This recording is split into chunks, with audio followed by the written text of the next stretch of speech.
కిషన్ రావుగా మారారో లేదో తెలియదు కానీ రేవంత్ మాత్రం రేవంత్ ఖాన్ గా మారారని ఎద్దేవా చేశారు ఎంపీ లక్ష్మణ్. యాదాద్రి భువనగిరి మున్సిపాలిటీలో బీజేపీ అభ్యర్థులకు మద్దతుగా ఆయన ప్రచారం నిర్వహించారు. ఎన్నికల సందర్భంగా ప్రజలను మరోసారి రేవంత్ మోసం చేశారని ఆరోపించారు. దమ్ముంటే 2 ఏళ్లలో మున్సిపాలిటీలకు ఎన్ని నిధులు ఇచ్చారో చెప్పాలని సవాల్ విసిరారు. మున్సిపాలిటీ ఎన్నికల్లో బీజేపీకి ఓటేయాలని లక్ష్మణ్ విజ్ఞప్తి చేశారు. మీరు 2 సంవత్సరాల్లో చేసిన అభివృద్ధి ఏమిటి? ఏ మున్సిపాలిటీకి ఎన్ని నిధులు ఇచ్చారు? ఎంత ఖర్చు పెట్టారు? ఎన్ని రోడ్లు వేశారు? తాగడానికి రక్షిత నీరు ఇచ్చారు?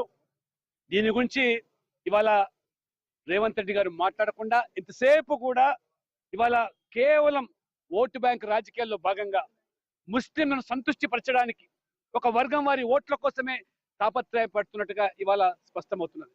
మిగతా వర్గాలు ఆలోచన చేయాలి. ఇవాళ స్వయంగా రేవంత్ రెడ్డి గారు ఒక రాజ్యాంగ పదవిలో ఉండి కాంగ్రెస్ పార్టీ అంటే ముస్లింస్ అంటే కాంగ్రెస్ పార్టీ అని చెప్పి యథేచ్ఛగా మాట్లాడుతుందంటే మొత్తం ఆశ్చర్యపోతున్నారు దేశం అంతా కూడా. అంటే ఈ కాంగ్రెస్ పార్టీ మిగతా వర్గాల కోసం కాదు, మిగతా వర్గాలతో కూడుకున్న పార్టీ కాదని ఇవాళ బాహాటంగా చెబుతా ఉంటే ఇవాళ మరి